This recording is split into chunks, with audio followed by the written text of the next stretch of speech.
Bom dia, irmãs, que a graça e a paz seja com todas. Amém. Mas nós vamos retornar hoje. Aliás, não encerramos, né? Mas eu irei retornar agora aos estudos que nós estamos fazendo nos 10 mandamentos.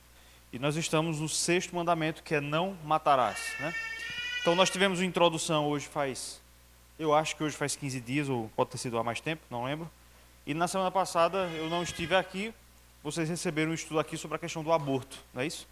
O presbítero Caio trouxe um estudo sobre o aborto, que entra aí como sendo um dos pecados proibidos no sexto mandamento. E hoje nós vamos ver um outro tema dentro do sexto mandamento, né? Nós vamos começar a ver, de vez em quando, alguns temas interessantes dentro da ética cristã, que é o tema da pena de morte. Então nós vamos pensar sobre esse tema da nossa cultura, a pena capital. Nós vamos ler um texto. Peço que vocês abram suas Bíblias no livro de Gênesis, capítulo 9.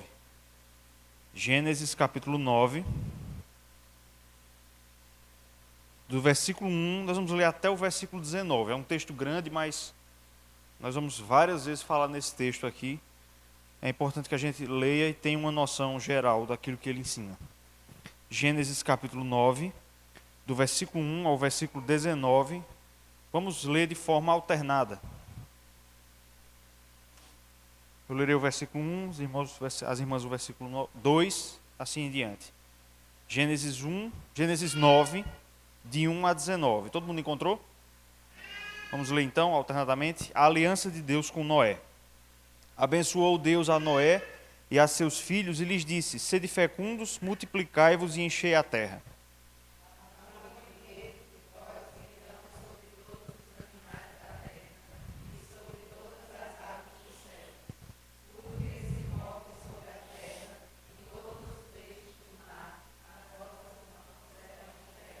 Tudo o que se move e vive ser-vos-á para alimento.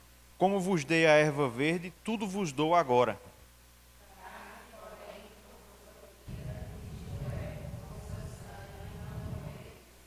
Certamente requererei o vosso sangue,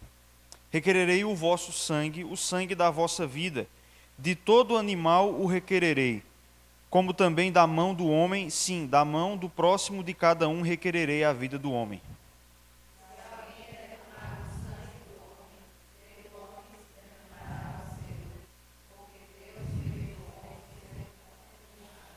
Mas sede fecundos e multiplicai-vos, povoai a terra e multiplicai-vos nela.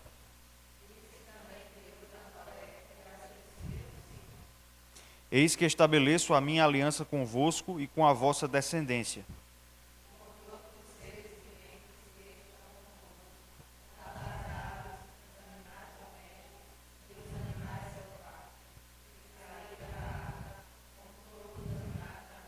Estabeleço a minha aliança convosco, não será mais destruída toda a carne por águas de dilúvio, nem mais haverá dilúvio para destruir a terra.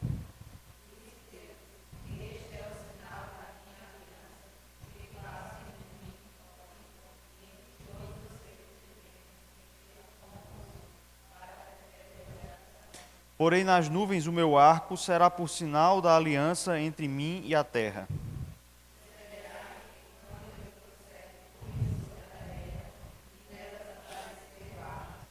Então me lembrarei da minha aliança, firmada entre mim e vós, e todos os seres viventes de toda a carne, e as águas não mais se tornarão em dilúvio para destruir toda a carne.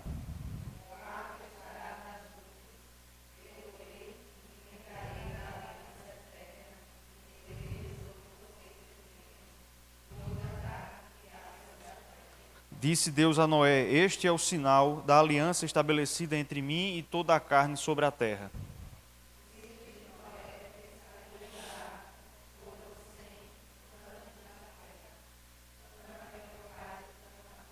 São eles os 3 filhos de Noé, e deles se povoou toda a terra. Amém. Vamos fazer uma oração, pedir ao Senhor que ilumine a nossa mente, para que nós compreendamos o seu querer nessa manhã. Vou pedir a nossa irmã Luana para fazer essa oração de intercessão.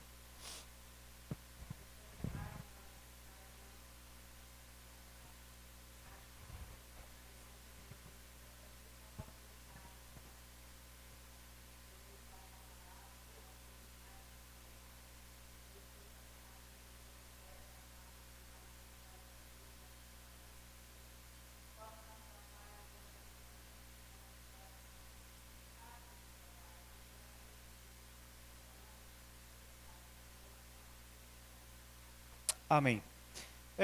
Sim, se você puder, pode dar um dos seus textos para a Adelma, já que ela chegou depois, para todo mundo ter a oportunidade de ler. Muito bem, irmãs, nós vamos hoje falar então sobre esse tema. Eu não pretendia abordar isso aqui, mas depois, matutando em casa, eu achei que seria interessante trazer um estudo sobre esse tema, que não é comum, né, nós falarmos na igreja sobre pena de morte, sobre pena capital, mas que tem a ver com aquilo que nós estamos estudando no sexto mandamento. Nós vamos seguir, como de costume, 3 passos nessa manhã, se o Senhor permitir. Primeiro, nós vamos ver a instituição da pena capital na Bíblia, que é esse texto que nós lemos, de Gênesis capítulo 9.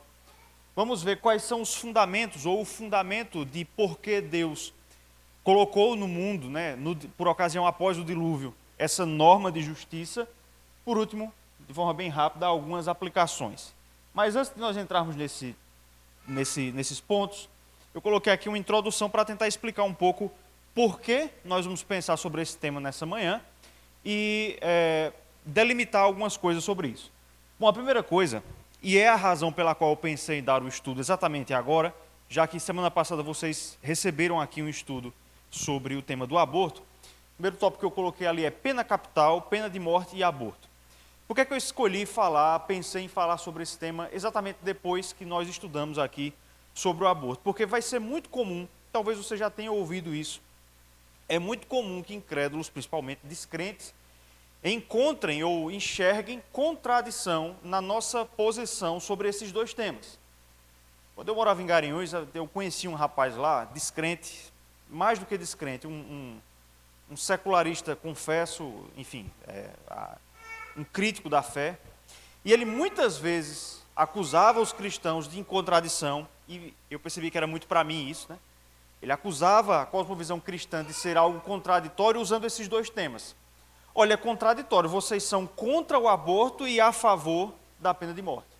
Então, eu estou assumindo aqui que nós vamos ver que essa é uma posição bíblica, tá certo? É a prova que eu quero chegar ao final do nosso estudo.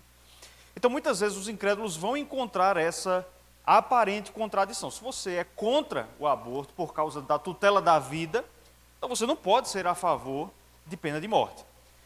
O que acaba, irmã, sendo na verdade, na prática, acaba sendo um testemunho de contradição da parte deles, da parte dos incrédulos.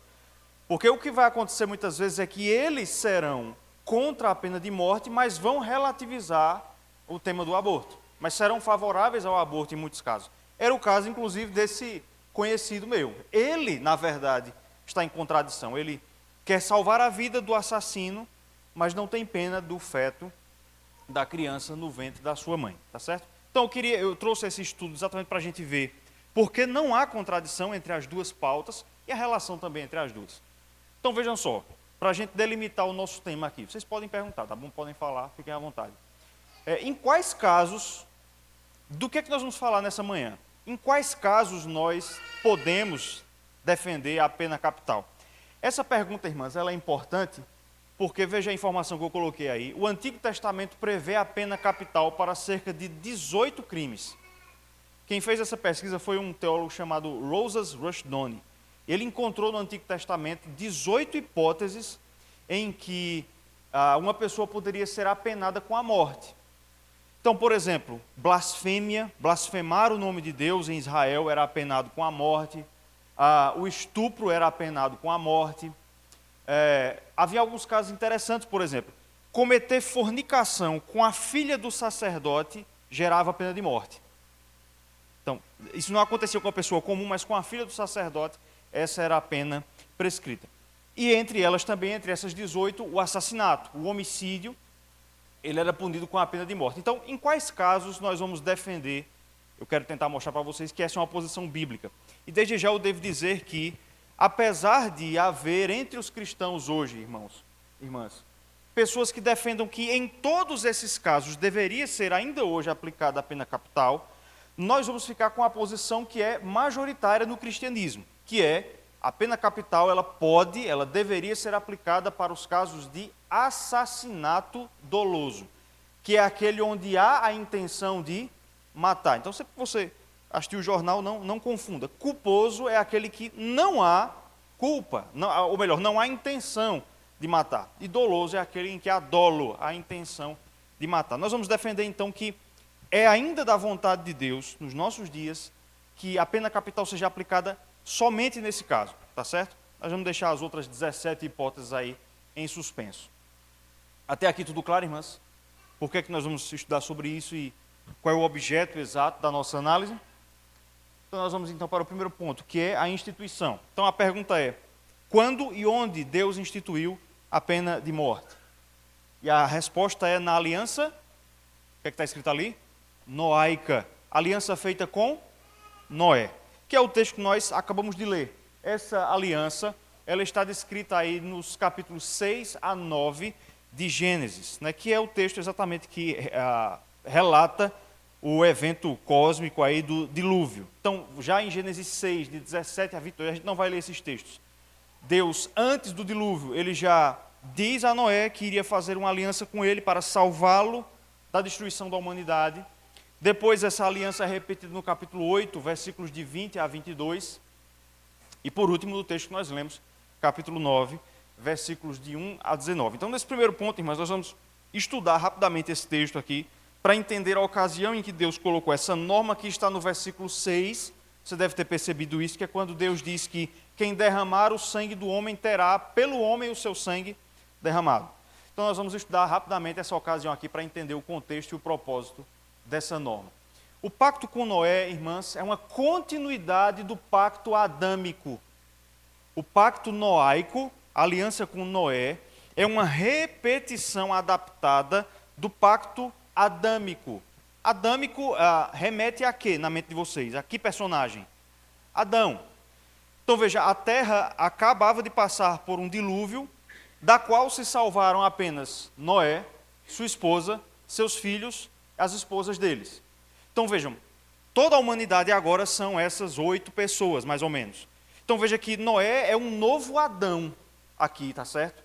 Ele é um novo representante de toda a raça humana. Tanto é que se você olhar, deixa eu até ver aqui, versículo 17, no final do versículo 17, o texto vai dizer que essa aliança foi feita com toda a carne sobre a terra. Por quê? Porque toda a humanidade era apenas aquela família naquele momento. Os filhos de Noé, que são mencionados aí no versículo 18. Então, Noé aqui é um novo Adão e a humanidade recomeçando após o dilúvio vai fazer novamente um pacto com Deus. Esse pacto é uma continuidade do pacto que Deus fez com Adão.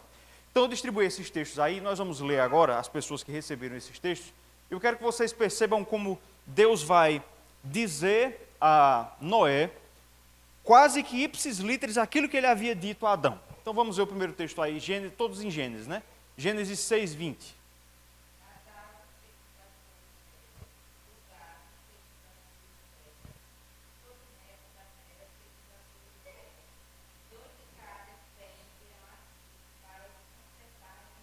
Isso. Então vejam, isso é antes do dilúvio. Deus ordenou a Noé, na verdade, Noé não foi buscar os animais, eles vieram até Noé. E ele vai dizer, aves foram até Noé, tanto é que depois ele solta ali pombos e corvos, né, para ver se havia terra.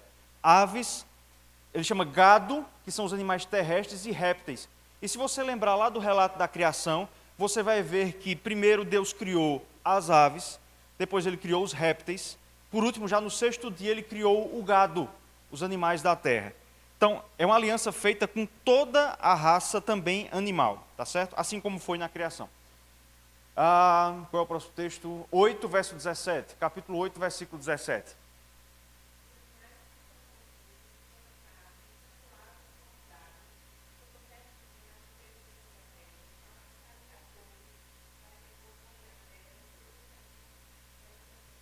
Então veja, é como se Deus estivesse recriando o mundo.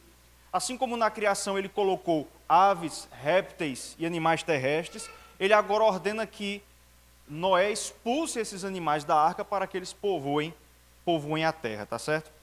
Próximo texto, capítulo 9, versículos 1 e 7. Eu acho que eu dei os 2 textos para a mesma pessoa. 1 e 7.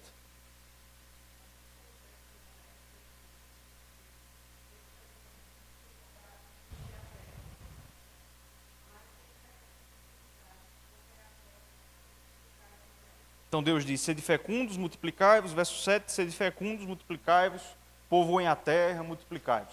A quem foi que Deus disse isso pela primeira vez? A Adão, né? Lá no capítulo 1, versículos de 26 até o versículo 29. Então esse pacto feito com Noé, ele é uma recriação do mundo, tá certo? E uma refeitura do pacto, daquele mandato cultural que Deus havia feito com Adão. Então Noé deveria fazer a mesma coisa. A partir da sua família, multiplicar sobre a terra. Talvez esse mandato de multiplicar seja, na verdade, para os filhos de Noé, porque talvez Noé já fosse velho, tá certo? Mas aquela família de Noé deveria, a partir dela, povoar toda a terra, como Adão recebeu isso, e deveriam dominar ali sobre os animais, como também Adão havia recebido esse mandato, tá bom? Então ele é uma continuação do pacto adâmico. E qual é o propósito desse pacto que Deus fez com Noé? Nós vamos ver que a ênfase de Deus aqui é preservar a terra. Preservar a terra. Deus havia acabado de destruir a terra anterior, a terra antediluviana, o mundo antediluviano. E agora ele vai fazer uma aliança com Noé com o propósito de preservar essa nova terra. Aliás, um parêntese aqui, tá certo? Já ouviram falar daquela teoria chamada de Pangeia, que quando o mundo começou era um continente só, Pangeia. Há muitos teólogos que vão dizer que a terra foi dividida em continentes no dilúvio. Então o dilúvio dividiu a terra nos continentes como hoje nós o vemos. A Bíblia não é conclusiva sobre isso, é muito bem possível, mas o fato é, essa é uma nova terra, é um novo mundo, e esse mundo agora Deus promete que vai preservá-lo. Então, em vários textos aqui a gente viu que Deus promete várias vezes, 3 ou 4 vezes ele diz, eu não vou destruir a terra de novo. E essa não é a única garantia que Deus dá de que a terra será preservada. Ele vai falar isso de outras formas. Então, os próximos textos, leiam por favor, as pessoas que receberam. Gênesis 8, versículos 21 e 22.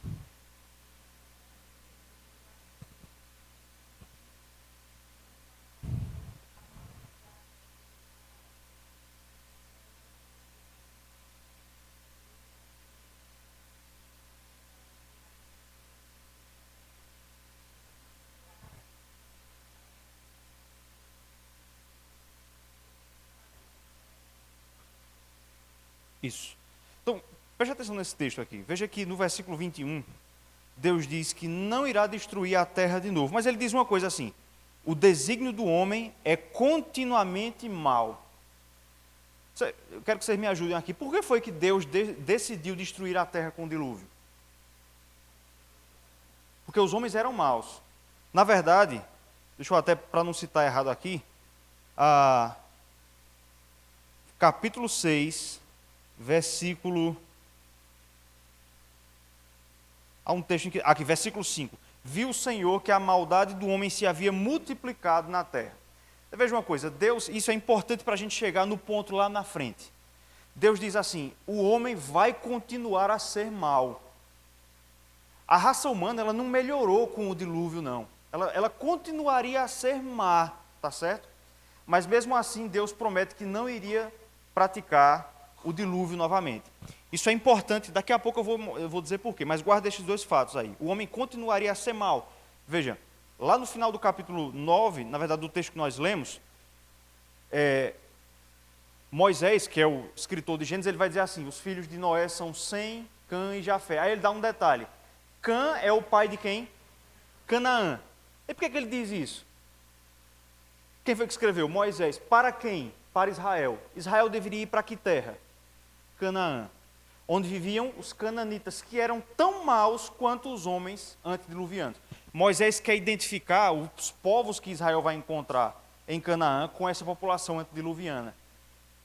Israel vai exercer para com os povos de Canaã o juízo que Deus exerceu com o dilúvio. Perceberam a conexão aqui? Então os homens continuarão a ser maus, mas Deus promete que não iria trazer nenhum tipo de destruição global como ele fez no dilúvio, tá certo? Então, ele promete conservar a terra. Versículo 22, que já foi lido também.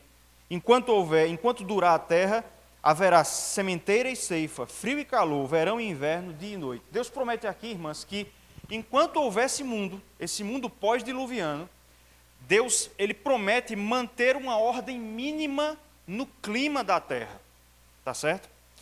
E essa é uma promessa importante, irmãs, porque, vejam só, o dilúvio foi a maior chuva que o mundo já experimentou. Você já ouviu falar, desde o dilúvio, de uma chuva que tenha durado 40 dias e 40 noites?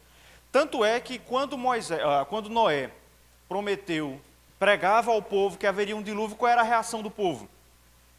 Descrença. Eles não sabiam que era chuva. Então veja, essa água que foi precipitada com o dilúvio, ela antes estava na forma de nuvens. Então a terra era um local muito mais arejado antes do dilúvio, tá certo? Não havia altas temperaturas. Agora a terra vai se tornar um local de clima mais quente, porque boa parte dessas nuvens foram precipitadas na terra. Então o clima da terra muda, mas Deus promete aqui que enquanto houvesse mundo, haveria tempo de semear e tempo de colher, sementeira e ceifa, frio e calor, verão e inverno. Depois ele diz isso, né? Verão e inverno, dia e noite. O que é que Deus está prometendo aqui? A terra vai ter ordem, Deus vai manter a ordem da terra. Isso é um ponto aqui, irmãs, importante, deixa eu fazer uma aplicação aqui, porque é muito comum que a gente de vez em quando veja essas propagandas ambientalistas que tentam passar a ideia de que o mundo vai acabar ano que vem. Então você já deve ter assistido aí talvez aquele filme O Dia Depois de Amanhã, né?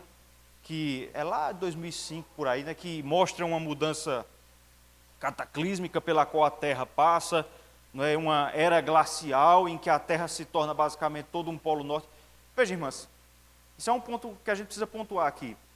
O cristão, ele pode ter, essa palavra eu não gosto da expressão, ele pode ter consciência ambiental. Você vai encontrar isso na lei, né? Deus colocou lá, vocês não vão derrubar todas as árvores, está na lei lá em Deuteronômio. Há realmente espaço na nossa cosmovisão para um cuidado com a natureza, mas a gente não pode fazer com que isso coincida com a agenda ambientalista dos nossos dias. Porque veja, Deus fez uma promessa, que a Terra sempre vai ter ordem. Nunca vai haver uma era glacial que não haja mais verão. Deus disse, sempre vai ter verão.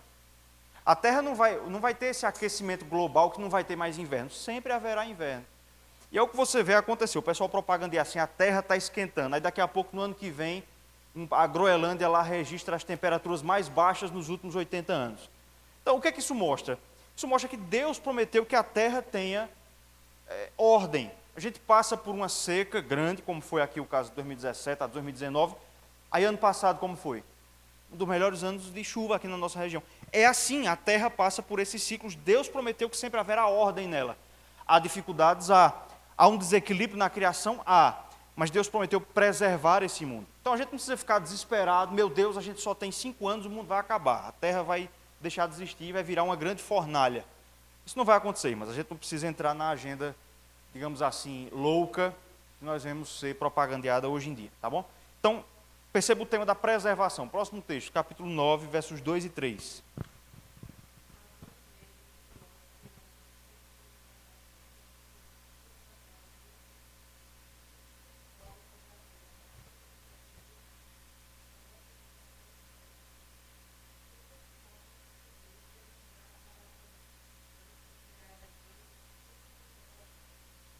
Então vejam, Deus promete também que, agora, ele dá uma garantia no versículo 3, o homem agora pode comer carne, que antes ele não podia, assim como ele podia comer erva, agora ele pode comer carne, e no versículo 2, Deus dá uma garantia ao homem, os animais, eles não vão se insurreinar contra o homem, para que haja ordem na terra, para que Noé possa cumprir com o mandato cultural.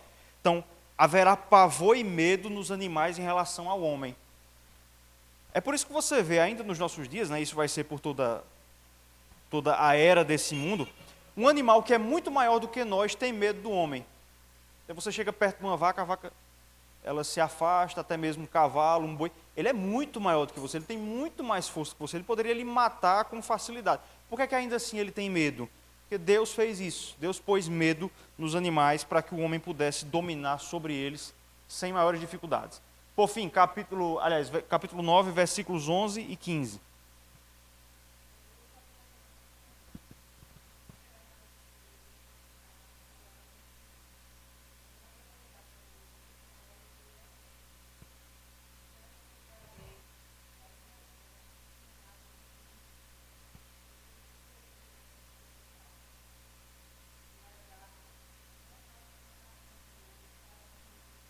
Isso, então Deus promete nunca mais destruir toda a carne com águas.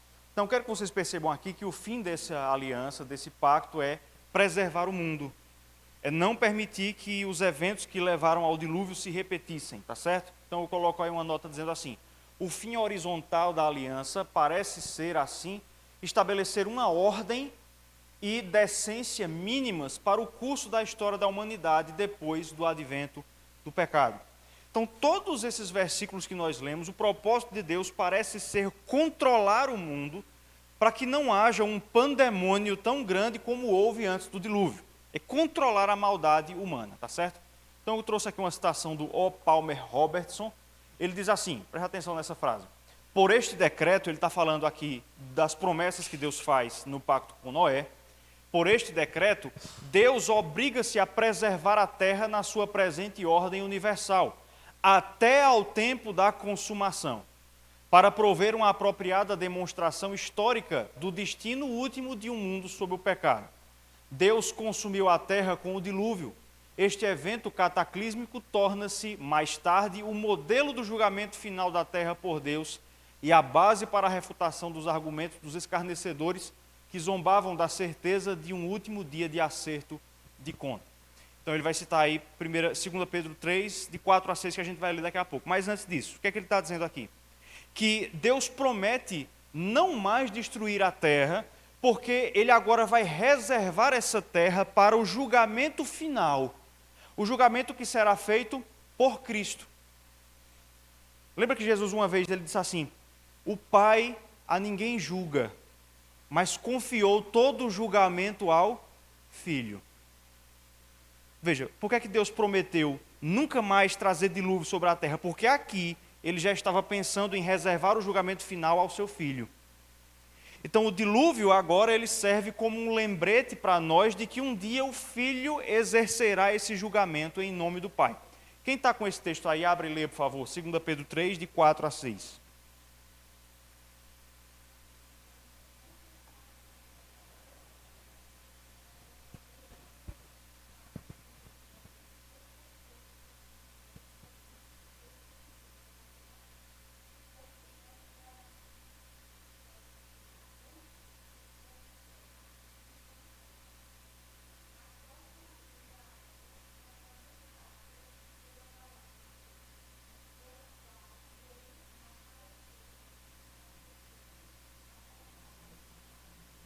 Isso.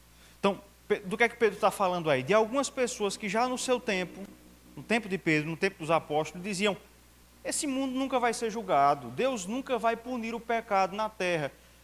Qual é o fato que Pedro saca para nos dar a certeza de que um dia o mundo será julgado? Ele lembra o dilúvio. Ele diz: olha, os homens do tempo de Noé também eram assim. Eles pensavam que Deus não traria dilúvio sobre a terra. Deus trouxe. Então, irmãs, o dilúvio, muitas vezes para nós, parece só um evento interessante para a gente contar no departamento infantil, para fazer brincadeira com criança, porque tem os animais, mas a verdade é que ele é um dos fatos mais importantes de todo o Antigo Testamento. Ele estabelece o parâmetro pelo qual o Filho exercerá julgamento sobre a terra. Mas até lá, até esse dia da consumação, Deus promete conservar a terra. É Pedro quem vai dizer que essa terra tem sido reservada para o fogo. Deus preserva a terra para o fogo purificador do Filho, de Jesus Cristo na sua aparição. Então a gente está dando ainda o contexto da aliança com Noé. Então voltando para Gênesis 9.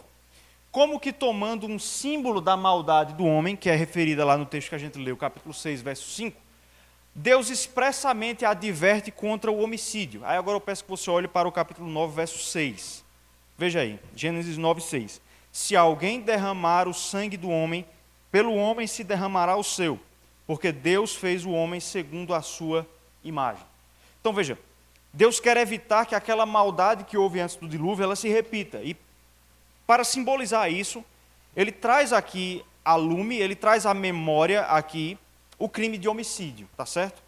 Ele proíbe o pior crime, o crime mais grave, porque debaixo dessa proibição todos os outros menos graves estão proibidos.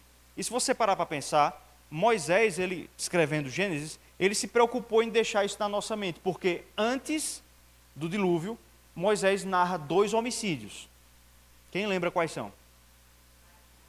Esse é o mais óbvio, né? Segundo, que é praticado por um descendente de Caim.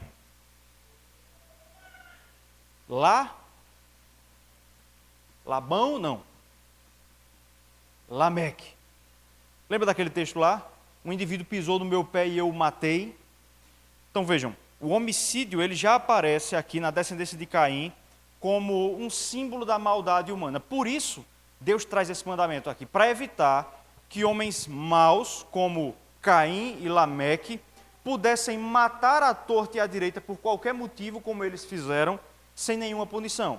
Então Deus lembra Deus lembra a proibição de matar, porque a lei moral foi dada a Adão, a gente viu isso lá no começo, e coloca uma pena. Quem matar sem motivo, como foi Caim, como foi Lameque, terá pelo homem o seu sangue derramado. Tá certo? Então, para melhor fixar na mente dos homens o valor da vida, inclusive, isso é interessante, ele fixou uma lei cerimonial com fins didáticos. Quem está com esse texto aí, leia os versículos 4 e 5. Eles são importantes também.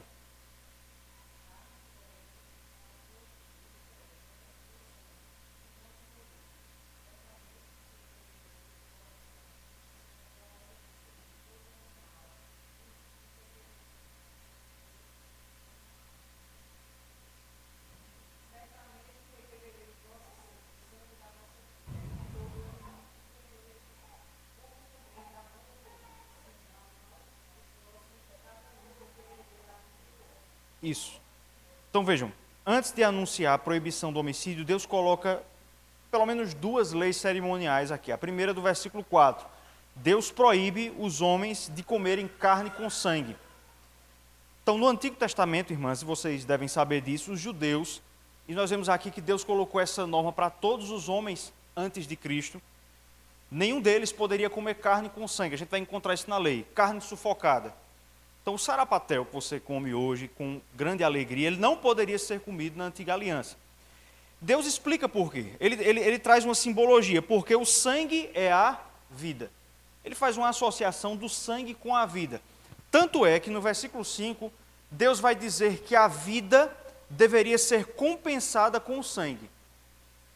Então, ele diz que vai requerer o sangue da vossa vida. Quando um judeu, irmãs, ele tinha o primogênito, quando um judeu tinha o seu primeiro filho, a lei dizia que esse menino era de Deus.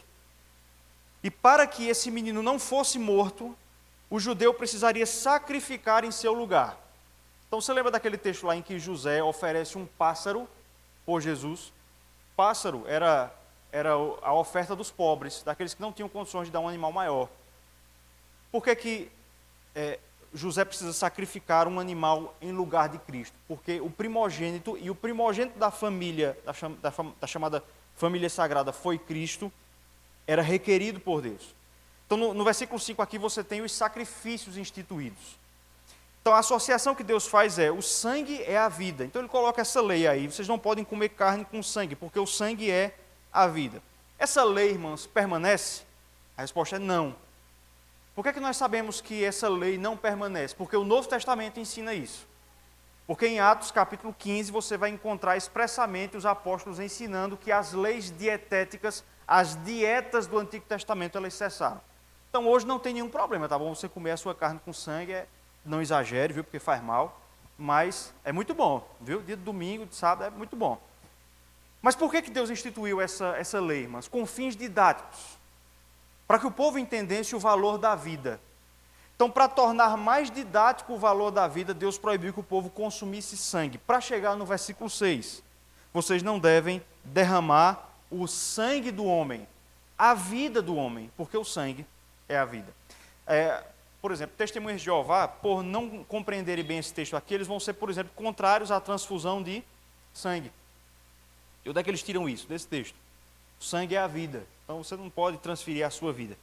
A falha deles é entender que essa é uma lei cerimonial, abolida em Cristo e que tinha fins didáticos.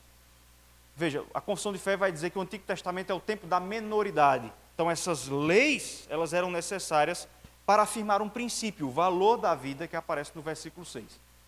Irmãs, está dando para entender o que eu estou falando aqui até agora? A gente está construindo aí um entendimento para chegar na nossa tese principal. Então o propósito final é cumprir os mandatos originais. Versículo 7 que já foi lido. Mas sede fecundos e multiplicai-vos, povoai a terra e multiplicai-vos nela. Então veja, Deus ordena a Noé e seus filhos, multipliquem-se. Mas veja, se um matar o outro, não vai ter como se multiplicar. Então primeiro ele diz, não se matem, depois ele diz, multipliquem-se. Percebeu como é que as coisas estão associadas, tá certo? Inovando no modo de tratar o homicida, Deus confere aos homens o direito de vindicar a vida ceifada. Quem está com esse texto aí? Capítulo 4, verso 15. Leia, por favor.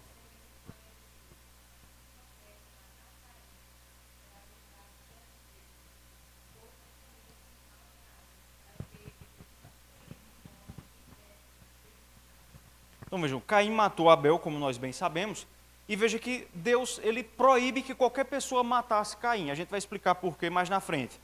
Deus mesmo é quem pune Caim. Ele coloca uma marca que nós não podemos afirmar com certeza o que é, mas o que nós percebemos é, até o dilúvio, os homens não tinham autorização para punir o homicídio. Era Deus quem fazia essa punição. Mas a partir de agora, a partir de Gênesis 9:6, Deus confere ao homem o direito de punir o assassinato. Se alguém derramar o sangue, se alguém matar o homem, pelo próprio homem, se derramará o seu, porque Deus fez o homem segundo a sua imagem. Então, perceba, até o dilúvio, Deus punia os assassinos. Depois do dilúvio, ele deixa uma norma: os homens devem punir eles mesmos os assassinos que há entre eles. Tá certo? Até aqui tudo claro, irmãs? Então esse é o contexto no qual essa norma da pena capital que aparece aqui em Gênesis 9:6, ela é dada. E aqui a gente vai para os fundamentos agora, então.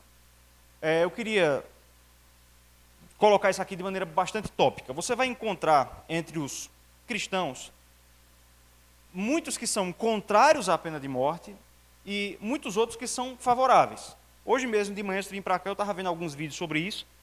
A imensa maioria dos que eu vi são favoráveis, com exceção de um que fica como que no meio termo. Mas eu encontrei um vídeo de um pastor batista colocando-se contrário à pena de morte. Então, até mesmo os cristãos, eles se dividem nessa questão. Então, eu peguei alguns livros que tratam sobre isso e trouxe os argumentos dos dois lados, para a gente ver quais são os melhores. Mas, desde já, permitam-me dizer que a nossa confissão de fé, ou melhor, o nosso catecismo maior, ele tem uma posição, que é lá nos pecados proibidos no 6º mandamento, que a gente leu semana passada, mas que eu queria repetir aqui. Veja só. Quais são os pecados? Pergunta 136. Quais são os pecados proibidos no 6º mandamento? Aí ele responde.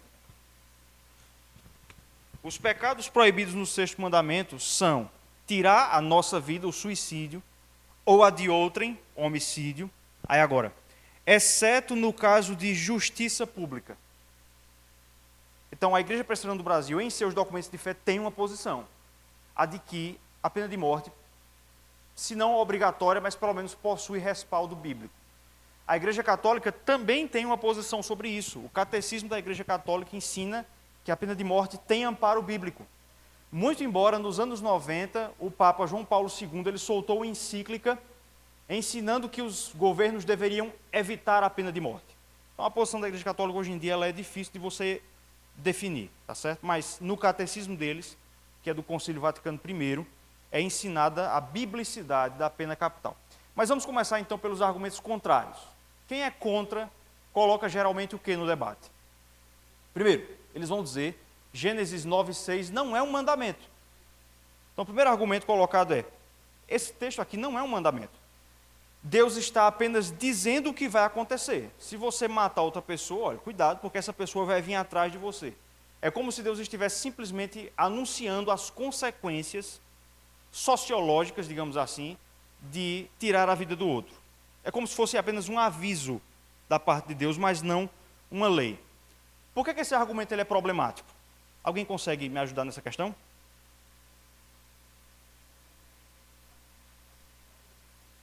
É um dos problemas. Exato. Mas vejam só, qual é o principal problema desse argumento? de dizer que Gênesis 9:6 não é um mandamento. O problema é, ele está no meio de mandamentos. Veja, versículo 4 é um mandamento que perdurou só no Antigo Testamento, mas era um mandamento. O versículo 5 traz mandamentos, o versículo 7 traz um mandamento. É estranho você pensar que o 6 também não seja um mandamento, mas isso às vezes é colocado. O versículo 6 é só uma constatação do que ocorreria e não uma lei. Segundo argumento que às vezes é usado, é uma contradição lógica. Cristãos serem a favor da pena de morte seria uma contradição lógica, porque é ilógico, esse é o argumento que muitas vezes é usado, ser a favor da vida e ser contra ela nesse caso. É ilógico, claro, eu estou colocando o chapéu aqui de quem é contra, né? Eu não sou. Mas o que eles dizem é ilógico que, para defender a vida, vocês defendam que uma vida seja tirada, a vida do homicida, tá certo? A gente vai ver mais na frente porque isso não é em si mesma uma contradição, tá certo? Mas esse é um argumento que muitas vezes é lançado. Um terceiro argumento. Deus não aplicou a pena... Esse é o melhor argumento de todos. Mas tem dois argumentos interessantes, esse é o melhor. Deus não aplicou a pena capital nos casos de Caim, Davi e Acabe, que são 3 casos de homicídio, né? Caim matou Abel, Davi matou quem?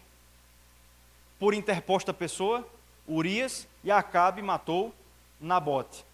Na verdade foi Jezabel, né? Mas Acabe depois sabe e entra no conluio ali. Então eles vão dizer, olha, essa não pode ser uma norma universal, porque o próprio Deus deixou de aplicar essa lei. Por que Deus não matou Caim? E esse é um argumento, irmãos, de fato bom, mas há uma razão pela qual Deus não matou Caim. A razão é, o que foi que Deus prometeu a serpente, logo depois da queda? Que haveria inimizade entre ela e a descendência da mulher. E que viria um descendente da mulher que esmagaria a cabeça da serpente. Depois daquele momento, a humanidade ela se divide em 2 sementes, em 2 linhagens. A da mulher, a dos justos, a da serpente. Eram 2 irmãos, Caim e Abel. Quem deles vocês acham que era o descendente da serpente? Caim.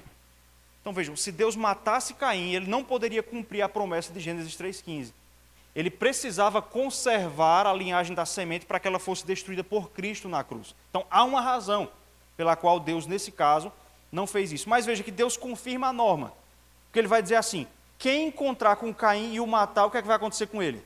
Vai morrer. Então Deus afirma a norma, tá certo? A mesma coisa, ou melhor, a mesma coisa não. Algo semelhante acontece com Davi e Acabe. Por que eles não foram mortos? O que é que eles tinham em comum? Qual era a posição que eles ocupavam? Qual era o cargo que eles tinham? Eles eram reis. Como é que o rei era chamado em Israel? Ungido do Senhor. E ninguém podia tocar no ungido do Senhor. Por isso, somente Deus poderia fazer isso. Por que ele não mata Davi? Porque o Messias precisava ser descendente de quem? De Davi. Mesma coisa se aplica a Acabe.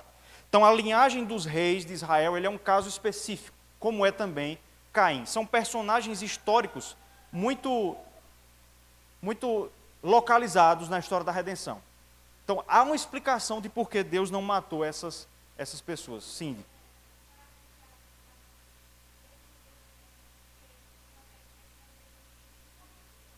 Exato. Perfeito. E é interessante que Deus matou alguém.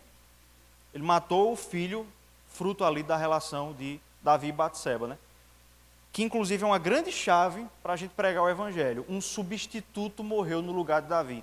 Um filho, o filho do rei. É claro que há uma indicação aí do que Cristo faria, né? Mas realmente, isso não muda o fato de que foi pecado e que houve consequências. Acabe, ele vai ser morto depois por Jeú, né? Como Jezabel também. E Davi também foi punido à sua maneira, Caim foi punido também à sua maneira. Mas há esse argumento. Outro argumento, uma incompatibilidade com o evangelho. Então alguns vão dizer, é incompatível com o evangelho. A pena de morte, ela não pode ser coadunada, não pode ser combinada com o espírito do evangelho, do amor, do perdão. É que, irmãs, acho que seria um pouco de perda de tempo a gente tentar responder a isso, porque não só no Novo Testamento, mas no Antigo Testamento é ensinado o espírito do perdão. Mas a gente precisa entender que perdão nunca tem a ver na Bíblia com eximir-se da responsabilidade pública. Então a lei dizia, você vai perdoar o seu irmão, mas se você cometer um crime, você tem que pagar por ele. Essas coisas não são excludentes, tá certo? Por que, por exemplo, a gente não solta os presos que se convertem? Não se converteu? Não está perdoado? Porque ele ainda possui uma dívida para com a sociedade. Entre muitas aspas aqui, né? Eu tenho algumas críticas em relação a isso. Mas assim, de maneira geral, é por isso, tá certo?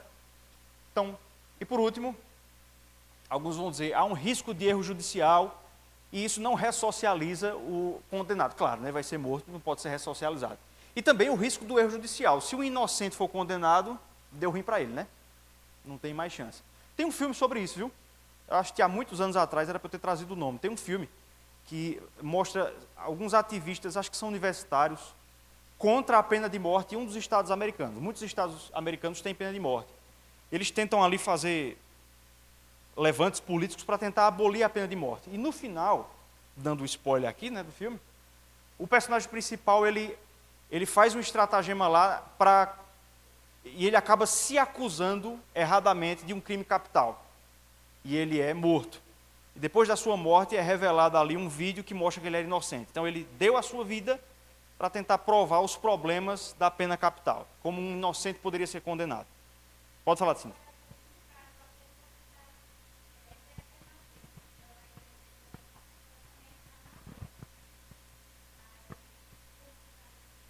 Segundo a confissão, o Catecismo Maior, ele não incorre em pecado, porque ele está fazendo isso num contexto de uma vingança pública.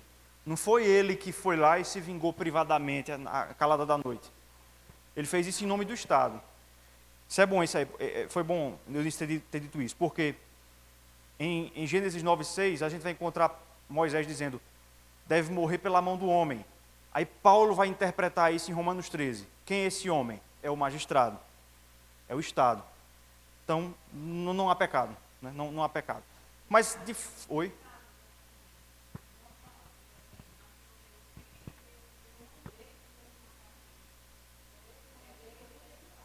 Nesse caso é pessoal. Há a quebra do sexto mandamento, tá certo? Exato, os dois. O mandante é a chamada autoria intelectual, né? Mas, de fato, existe esse risco e, bom, se nós formos favoráveis, a gente tem que reconhecer que há que se ter cuidado para que a culpa seja bem provada. Não tenho problema com isso. Então, esses são os argumentos contrários. Quais são os argumentos favoráveis? Primeiro, uma intuição natural. Nós temos uma intuição natural a acreditar que essa é a forma correta de tratar. Quem está com esse texto aí? Gênesis 4:14.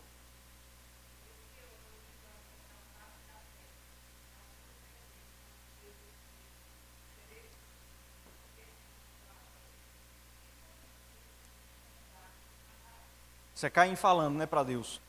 Agora eu vou perambular pela terra, e quem se encontrar comigo, outros irmãos meus que Adão e Eva, outros filhos que eles terão, quem se encontrar comigo vai fazer o quê? Vai me matar. Então, de onde é que ele tira isso? De uma intuição natural, de que a resposta adequada a alguém tirar a vida do outro sem justificativa, de maneira banal, é também ter a sua vida ceifada. Então, esse é o primeiro argumento, intuição natural.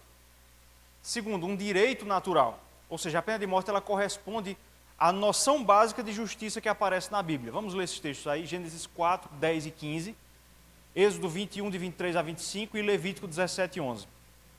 Podem ler nessa ordem.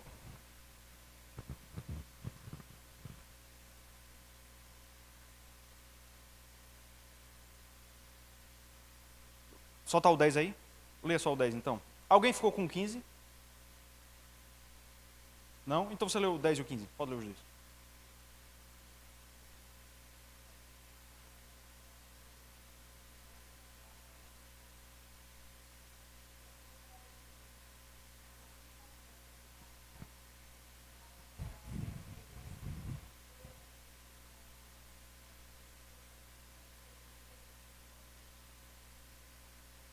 Então vejam. Deus disse que o sangue de Abel, ele clama da terra ao Senhor, né? A ideia aqui é que há uma demanda natural para que aquela vida seja compensada por outra. Essa ideia vai aparecer lá em Apocalipse 6, né, quando os mártires eles vão clamar: até quando, Senhor? Até quando? Então, seria uma ideia de justiça natural, tá certo? Êxodo 21, 23 a 25.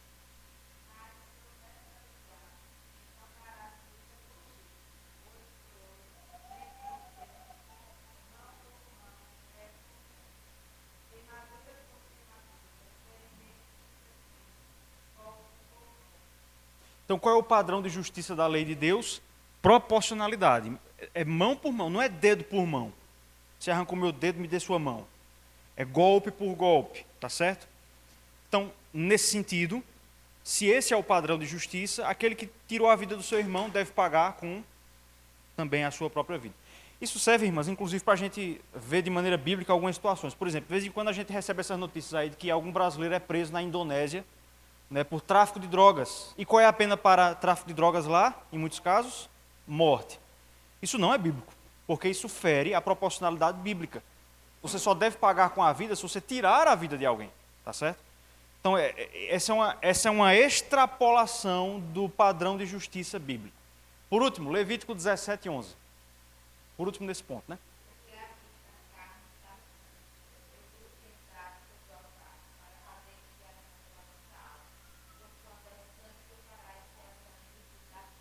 Exato. O sangue faz expiação pela vida. Então, a vida que é derramada deve ser expiada por um outro sangue que deve ser derramado. Tá bom? Um terceiro argumento é a assunção da justiça da norma no Novo Testamento. Então, algumas pessoas vão dizer: você só encontra isso no Antigo Testamento, você não vai encontrar no Novo. Não é verdade. 2 textos, pelo menos, parecem fazer menção a ou parecem assumir que a pena de morte ela é possível em alguns casos. Leiam esses 2 textos aí, as 2 pessoas. Atos 25, 11 e Romanos 13, 4.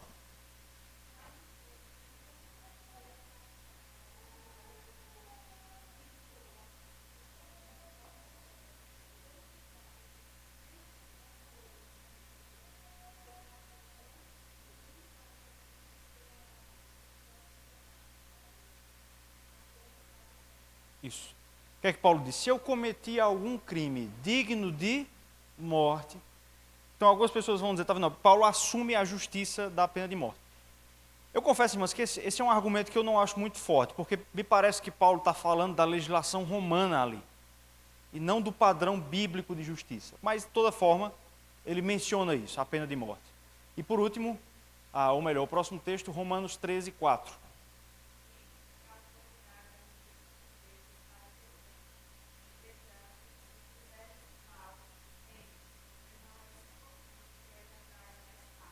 Então, Isso, pode continuar.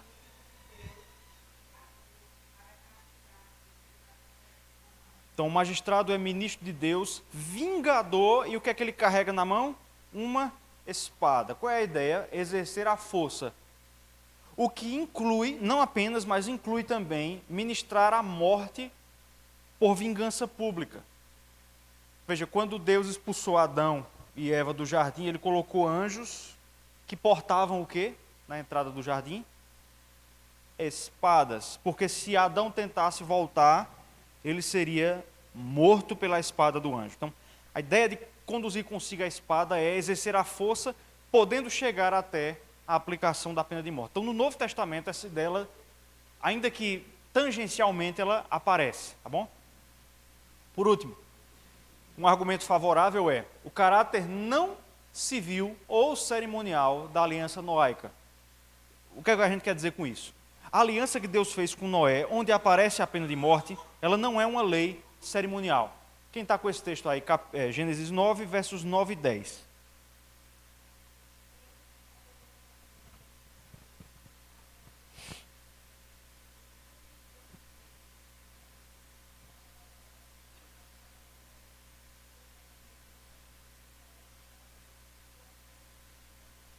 Então vejam, a aliança ela é estabelecida com Noé e toda a sua descendência, toda a humanidade, assim como com a criação. Então a ideia essa é uma norma que não está limitada a nenhum povo nem a uma época específica, mas enquanto houver raça humana, ela está valendo. Por que é importante a gente pontuar isso, irmãos? Porque aqueles outros casos da lei em que havia pena de morte, blasfêmia e tal, eles estão localizados na aliança de Deus com Israel, só com Israel. Naquele período, naquela dispensação, naquela administração do pacto. Isso não acontece com a questão do assassinato, tá certo? A pena de morte foi instituída antes da lei civil, não apenas com Israel, mas com toda a descendência humana. E a gente vai encontrar uma fagulha disso em Números 35, 33. Quem achou, pode ler. Aliás, quem está com esse texto, pode ler.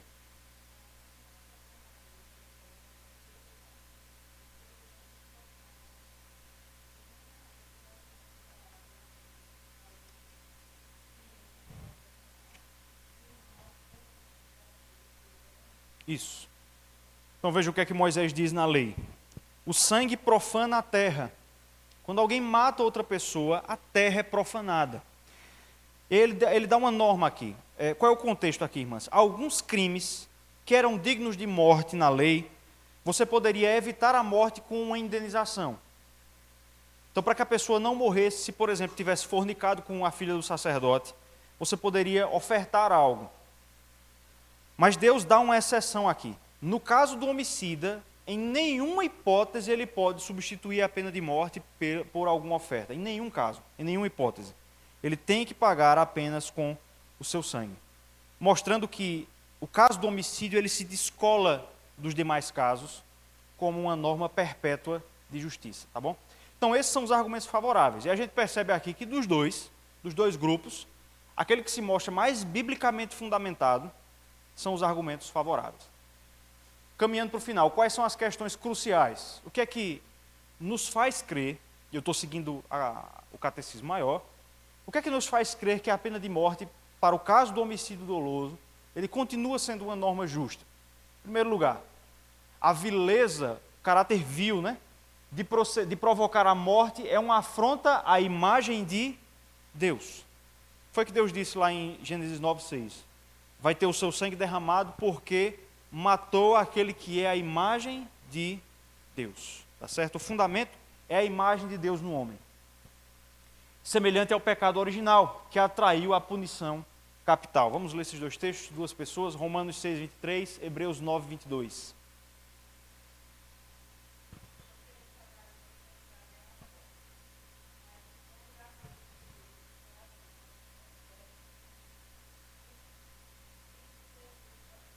Isso. Hebreus 9:22.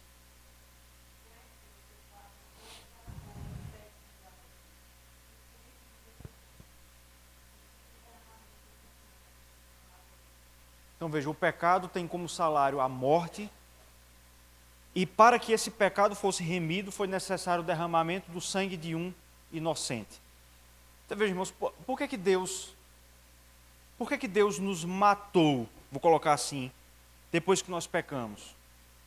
Porque quando a raça humana pecou, ela corrompeu a sua imagem e semelhança de Deus presente nela. O pecado foi corromper aquilo que Deus colocou em nós e que nós somos imagem e semelhança de Deus. Isso faz com que nós sejamos merecedores da morte. Por causa desse padrão, aquele que extermina a imagem de Deus na terra também é merecedor dessa mesma punição.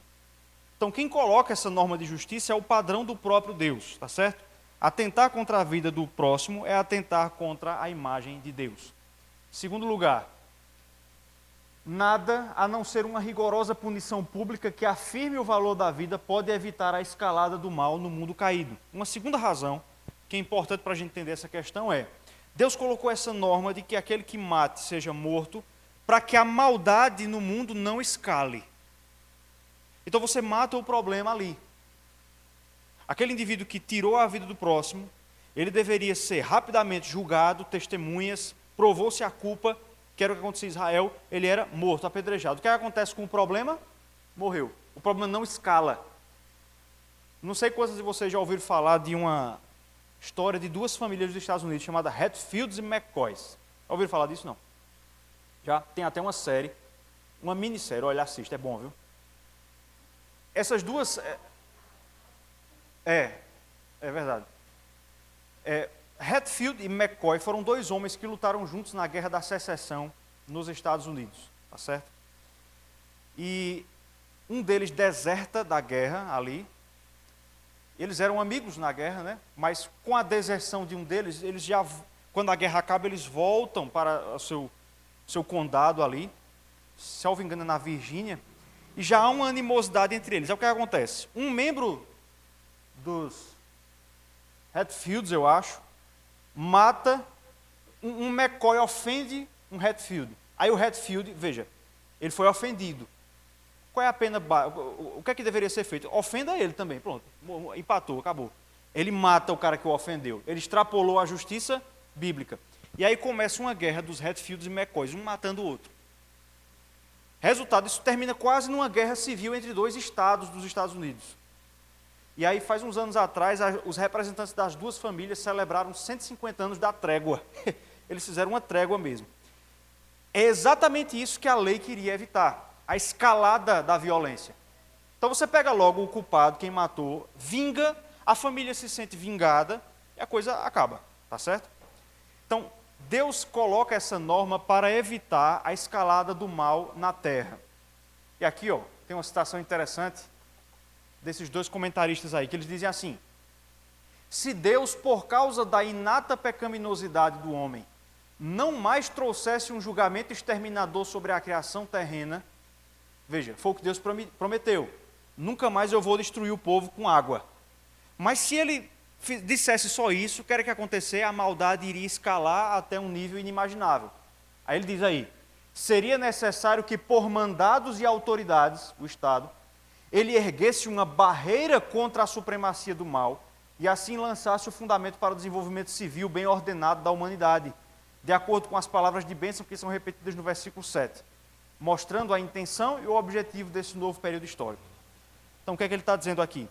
Que como Deus prometeu não mais punir a humanidade com o dilúvio, era necessário que alguma norma, então, substituindo o dilúvio, controlasse a maldade. Então, a pena capital, que não existia antes do dilúvio, como um mandado para o homem, ela é colocada aqui exatamente porque Deus quer controlar a maldade. Lembra que o propósito da aliança com Noé é preservar o mundo? Então, para que o mundo não vire uma Sodoma globalizada, os homens devem vingar-se publicamente. Deve haver justiça na terra para que o mal não escale. Então, irmãs, nós chegamos então à conclusão de que eu reconheço que alguns de vocês podem ter dificuldade com isso, mas é uma visão bíblica, tá certo? A pena capital. Não por um desvalor da vida humana, não porque aquele que assassinou, a sua vida não tem valor, mas exatamente porque a vida daquele que teve a sua vida ceifada tem valor e deve ser compensada, tá certo? Então, alguém ia falar? Então a gente chega ao final aqui com algumas aplicações disso, tá bom? Primeiro, irmãos, eu coloquei aqui, a Escritura afirma a justiça da pena capital para casos de assassinatos. Quais? Dolosos, que é aquele onde há a intenção de matar, premeditados e banais. Presta atenção nisso, eu não estou dizendo aqui que em toda e qualquer hipótese, toda e qualquer pessoa que já tenha matado outro deveria morrer. Mas alguns casos em que a pessoa mata com intenção, premeditadamente, por um motivo banal, a Bíblia ensina, irmãs, que a forma de não escalar a maldade no mundo seria essa pessoa ser punida com a própria vida. Tornando isso um pouco mais claro, Lázaro estava com a bexiga mesmo, matando a doidada lá no Distrito Federal. Qual é a pena justa para um camarada desse? Era pagar com a própria vida, tá certo? Suzane von Richthofen, esses casos, casal Nardoni, esses casos que depois de um processo a culpa é provada, a morte se mostra dolosa, premeditada, banal, matar o pai, matar o filho, matar pessoas a esmo na rua, a pena justa deveria ser a vindicação da vida. Opa!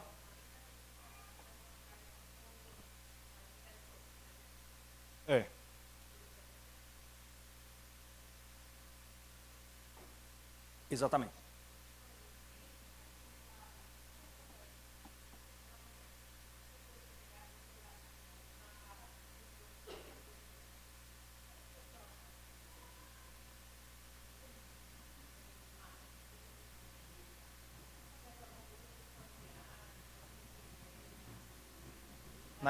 Na esfera jurídica? Não, não. Com familiares, não. Não, com familiares, não.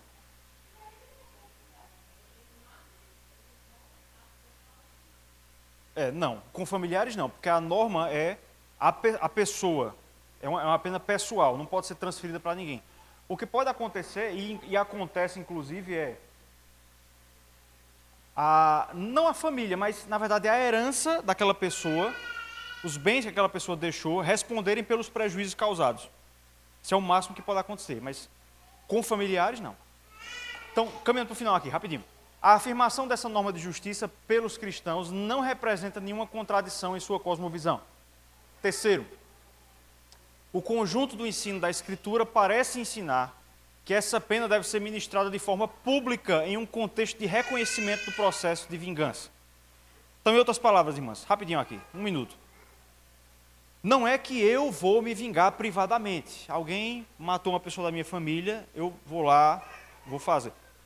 A ideia não é essa. A ideia é que isso aconteça num contexto público, que seja reconhecido pela sociedade como a aplicação de uma pena justa.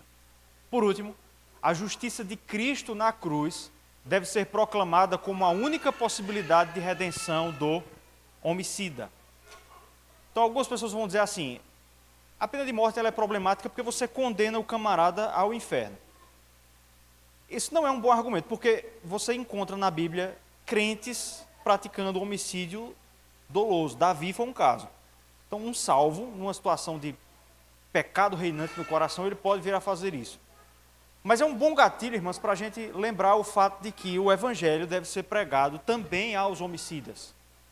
Apenas Cristo sendo aceito pela fé é a esperança para eles. E há esperança para eles. Isso não muda o fato da justiça da norma, mas há esperança para eles. E aqui a gente termina, tá bom?